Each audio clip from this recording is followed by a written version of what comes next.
Um, so today what we're going to do is we are going to dive into some neuroscience, actually. We're going to get into meditation and the brain, so the impacts of meditation on our brain. We're going to discuss that, some of the benefits of meditation, and then we're going to do a guided meditation, about 10 minutes or so long guided meditation together.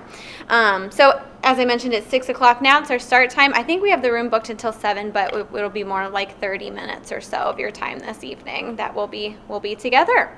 So please feel free to interrupt me at any point with questions as I go through, but we're just going to start by kind of discussing some of the upcoming sessions here. Has anybody attended another one of the meditation sessions that we've done here? It's been kind of an ongoing series. I thought I recognized you from last time. So we've got one person.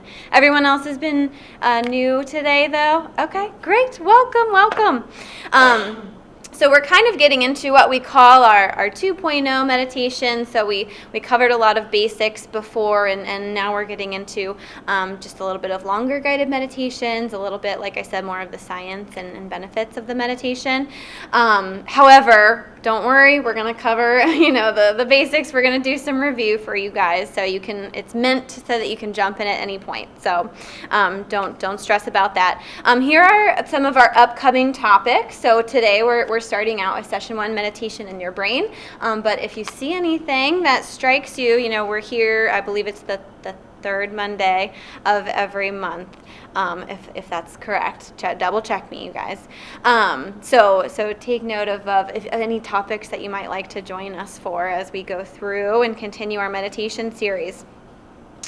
All right, so as I said, we're going to do a little bit of some review, a little bit of going back through, what is meditation and what are the benefits, why do we do this? So let's talk about a little bit what meditation is and what it is not. So there's a few different definitions of meditation that people use. The definition of meditation that we use in this series, we talk about meditation as the practice of focused awareness that interrupts our uncontrolled habitual thoughts. We all have habitual thoughts. We all have lots and lots of distractions in our lives, and meditation is the practice of interrupting that, coming back into that present moment. So it's a way of training our minds to come back to that present moment instead of getting swept away in our habitual thoughts. Meditation is a simple practice, but that does not mean that it's easy. It's a skill, and the beautiful thing about all skills in life is that if we practice them, if we learn about them a little bit more, we get better at them. So just like any other skill in life, meditation is a skill that you can, grow, you can learn about, you can get better with. So it just takes some practice to cultivate, and that's part of why we're doing this today and why we do this series with you guys. Because meditation is a practice in focusing our attention, being aware when it drifts, it actually provides a lot of benefits when we're not meditating as well. So those kinds of lasting effects that you notice outside of your meditation really come from that practice, that regular, consistent practice. So we'll go over that more throughout our series. So how does meditation work? Like I said, we're going to get into a little bit of neuroscience today. So meditation affects our neuroplasticity, which is the ability for our brain to grow and change. It wasn't too long ago that scientists thought that, once you hit adulthood, your brain pretty much kind of solidified, doesn't really change much, doesn't really grow much, kind of like concrete, right? But what we know now is that the brain is a lot more, even into our adulthood, it's a lot more like clay. So it is still moldable and malleable, and we can do things to benefit our brain. So essentially, when we're using the mind to change the brain, it's similar to crafting with, say, clay or Play-Doh. So research has shown that the way that you direct your attention and your thoughts can significantly impact and change your brain's development, and you can impact and change your brain itself physically. It can change shape and be different. So the quote from Dr. Rick Hansen here, when neurons fire together, they wire together. So mental activity creates new neural structures, and what flows through your mind sculpts your brain. So therefore, we can use our mind to change our brain for the better. So let's talk about some of the specific changes that we can make in our brain. These are positive changes. These are great things we can do through meditation to positively impact our brain. Just like you guys might come here to, work out your muscles in the gym and exercise and change your body, change your muscles in that way. Meditation is a way of training our brains. We're affecting physically that organ. It's pretty neat. Maybe I just am kind of nerding out on it, but so firstly, meditation can enlarge the prefrontal cortex. So that's this front part of our brain here, where all of that rational decision-making, that logic, where all of that comes from. Studies have shown that meditation can increase gray matter, which is brain cells in that region. So again, if that's the area where all of our logic and rational and decision-making is happening, it's a very good thing to grow that part of our brain. Meditation has also been shown to shrink the amygdala. So this is the part of our brain that's known as the emotional or fear center of our brain. Smaller amygdala were found in more mindful people and are associated with greater emotional control. So the logical, rational part of our brain can get bigger, while the fear and emotion-based part of our brain can get a little smaller, which again has been found to be beneficial in that, more mindful people associated with greater emotional control. Meditation has been also found to thicken the hippocampus. So this is the part of the brain that's key for learning and memory. So just a few weeks of mindfulness meditation practice increased the size of this brain region in some studies. Meditation has been shown to increase overall gray matter. So gray matter, again, those brain cells, it's important for the processing power in our brains linked to intelligence, and that all seems to increase with some meditation training. And lastly, meditation's been found to enhance gamma brainwave activity. So high-frequency gamma waves correlate with states of heightened awareness and bliss. So long-term meditators have been shown to have more gamma wave activity, both before and during their meditation practice. Of course, it's important to note, these aren't changes that happen overnight. Getting benefits from meditation, it's similar to training your muscles in the gym, as I was mentioning earlier. You don't go from lifting 5 pounds to lifting 100 pounds overnight. It takes time, it takes consistency to see those benefits. But some of these findings, specifically the finding about thickening the hippocampus, did show changes after just a few weeks of starting that meditation practice. So some really cool science and research supporting how good meditation is for our brain. So today we're going to be doing a guided meditation together, as I mentioned. A really common question that comes up with meditation: how do I know if I'm meditating? How do I know if I'm doing it right? There's a very major misconception with meditation, this idea that you have to clear your mind of all thoughts. But that's just not true, and in fact, frankly, that is a pretty impossible ask of anybody. Our brains and our minds are going to have thoughts that come in, and that's okay. When we're meditating, the goal is to notice when you have that thought or have that feeling and come back to your meditation. If you can do that, if you can notice when that happens, you notice when the thought comes in, then you're meditating. That's what it is. It's the practice of that focused awareness that interrupts those uncontrolled habitual thoughts.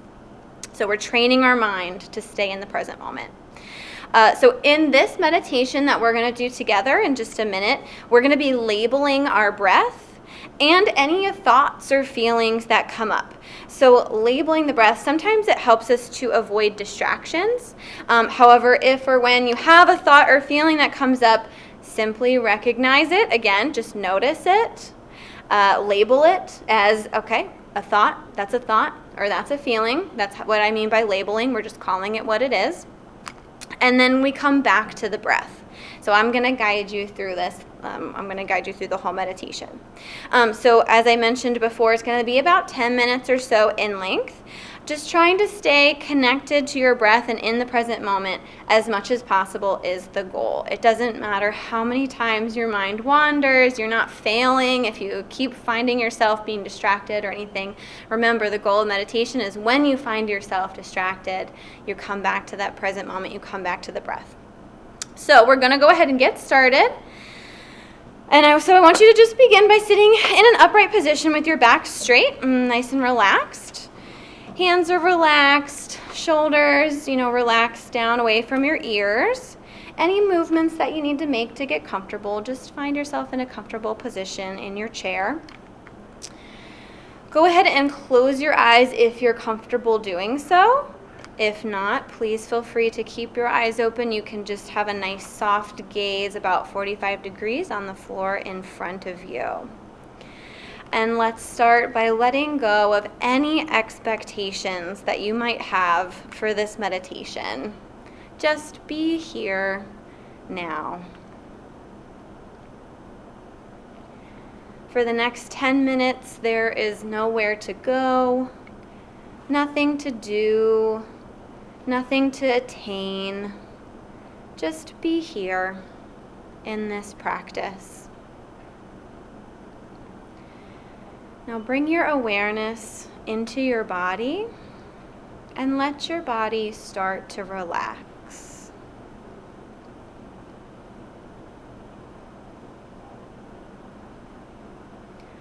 Relax your eyes and all the muscles around your eyes. Relax your jaw and your mouth. Release any tension in your shoulders. Let your body relax into the chair that you're sitting in.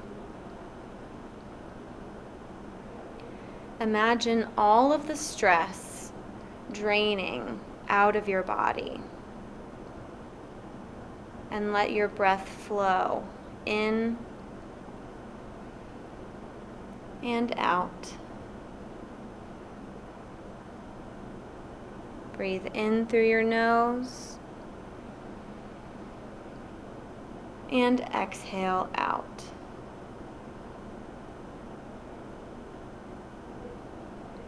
Inhale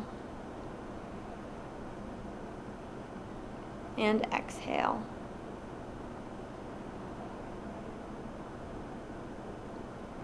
Inhale, and with each exhale, feel your body relax even further.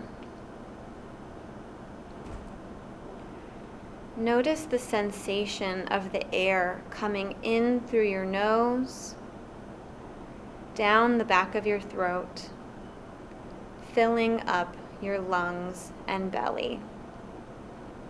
And then follow the breath as you exhale out.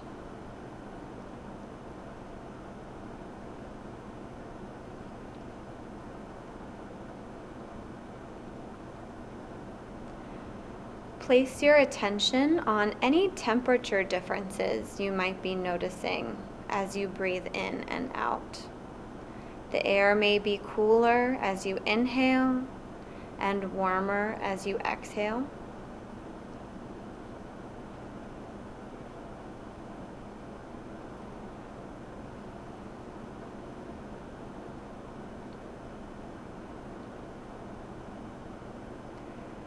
Let your attention be in the sensation of your breath.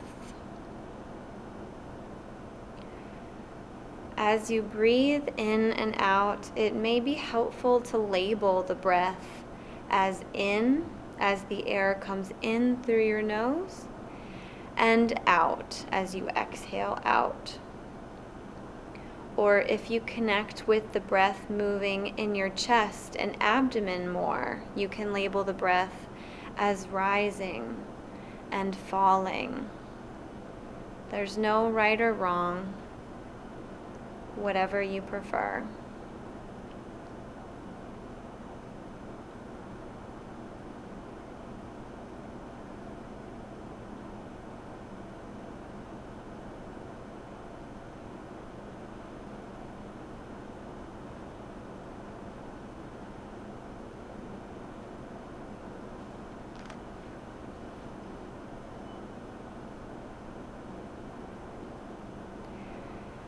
As you breathe in and out, you may notice that you have thoughts or feelings that come up in this practice. As soon as you recognize this, instead of reacting, try to label as a thought or a feeling and gently reconnect with your breath and begin again.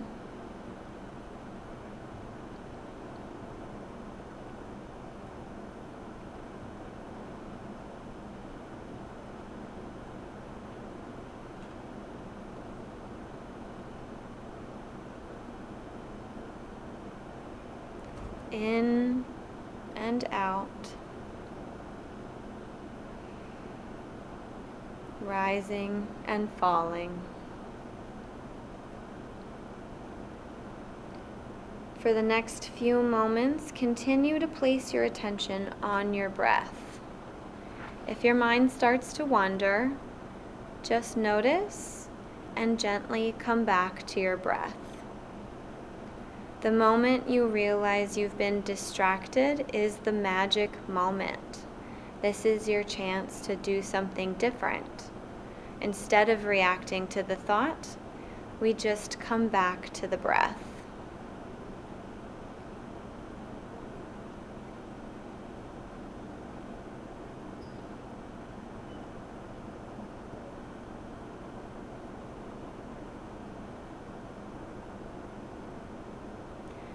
When your mind starts to drift, see if you can come back to your breath without any judgment or criticism. It's not a problem if something keeps coming up. We just gently come back to the breath and begin again. If you have to begin again 1,000 times, that's okay. It's all part of the practice.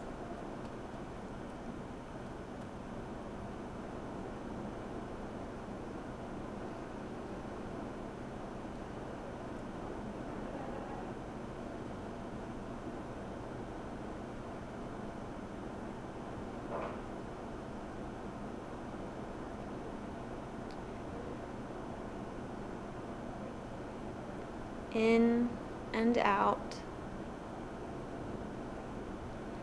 rising and falling. If those habitual thoughts keep coming in, maybe something from the past or something in the future, just notice, reconnect with your breath, and begin again.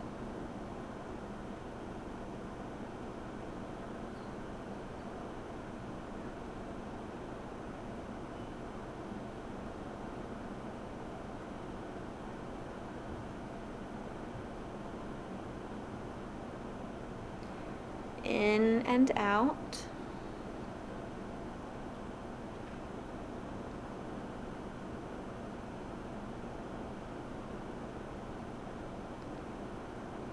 Rising and falling.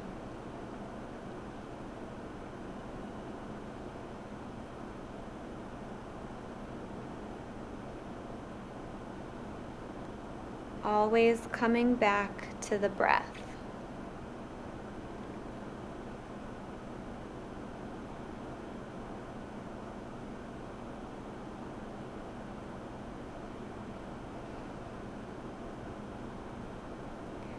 Take one more slow, deep inhale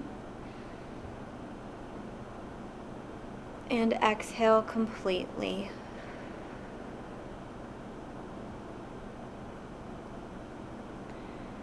When you're ready, you can open your eyes. Take a second and just make a mental note of your experience and how you're feeling right now in this moment.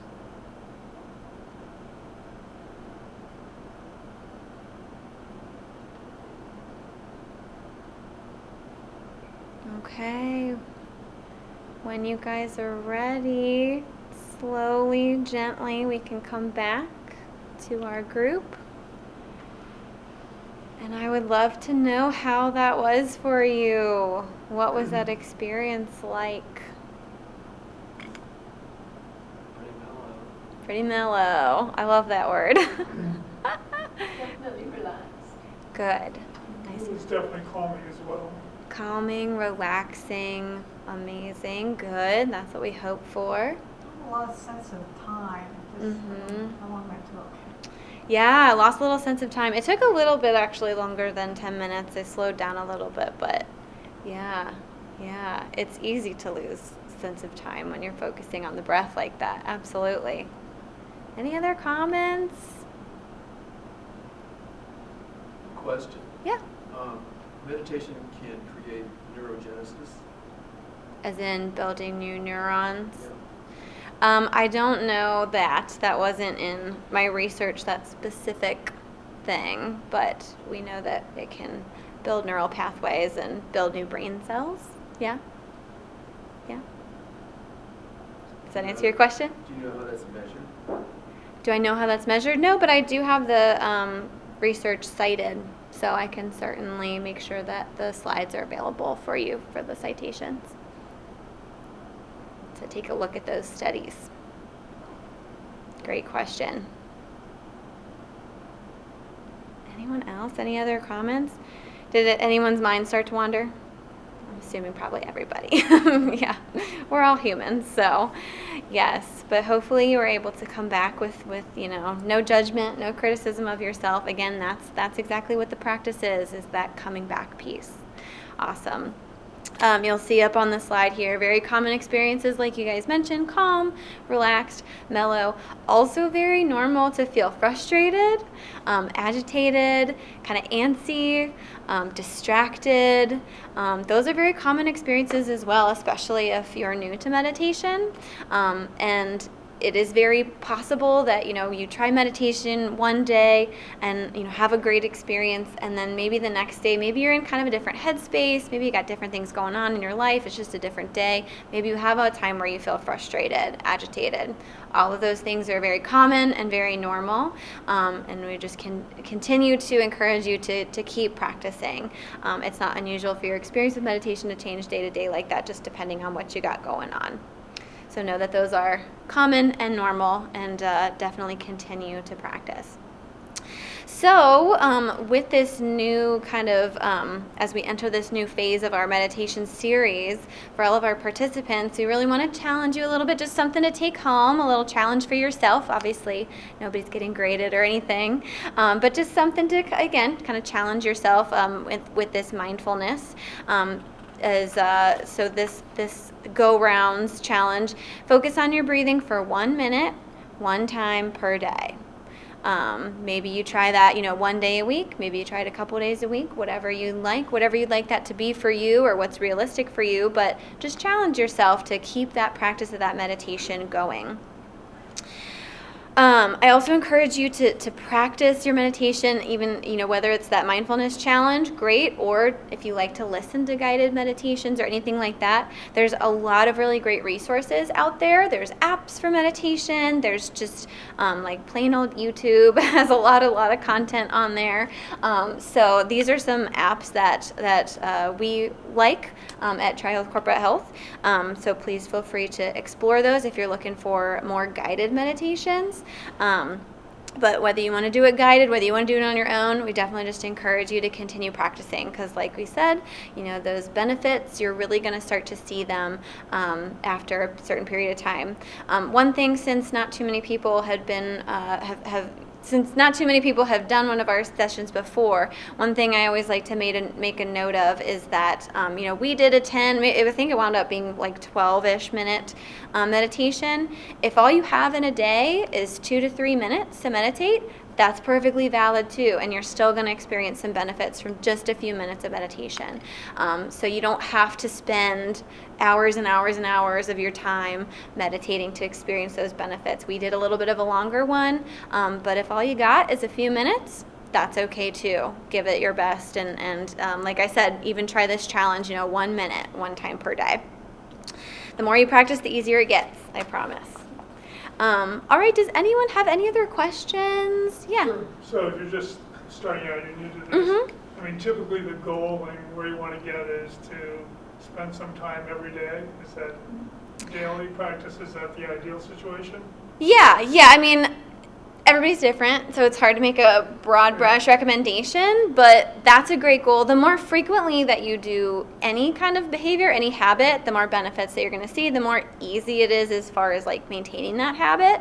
But yeah, a lot of people would say, yeah, just like a few minutes a day would be a great goal. Well, that was my next question. Typically, what's sort of somebody that's, say becomes accomplished, typically what kind of length is a meditation session? I realize it can vary person to person, but typically, what is kind of a... Well, yeah, I wish I had a better answer, but I mean, we're talking like the people who are accomplished in meditation, you might be talking about like Buddhist monks or like people that dedicate their lives to the practice. I mean, there's research that compares like folks who do, like 10 minutes of meditation to folks who do like 2 hours of meditation. And those folks who do the 10 minutes still see a lot of those same benefits that the people who do hours of meditation.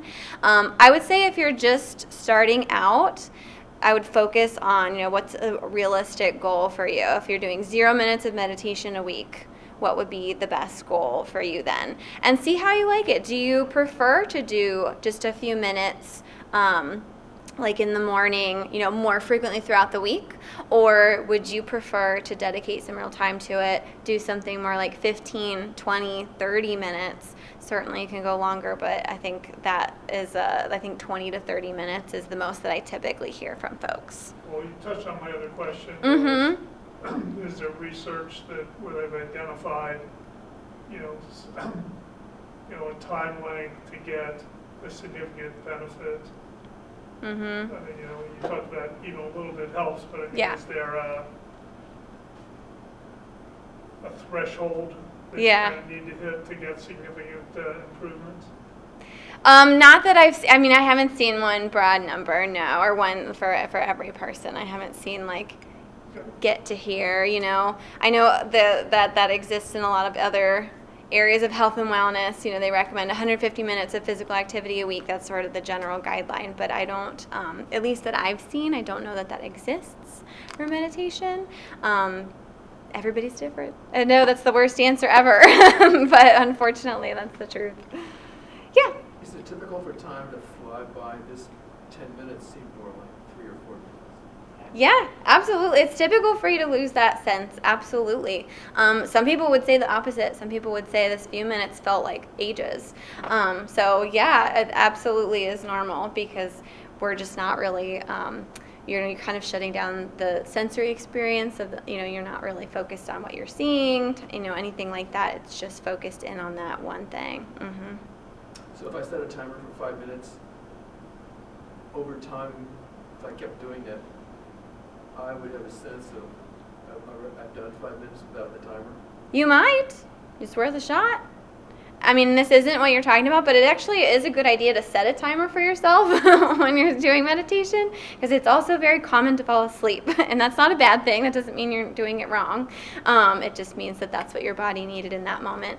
But I would certainly be curious for you to try it and for you to come back here and tell me what you think, if you felt like you could figure out when that 5 minutes was. Caroline, the basis of the meditation is just to kind of like clear your mind. Is that kind of what? Yes, I mean, we're trying to interrupt those uncontrolled habitual thoughts. So if you remember, that's kind of a misconception, this idea that we can totally clear our minds.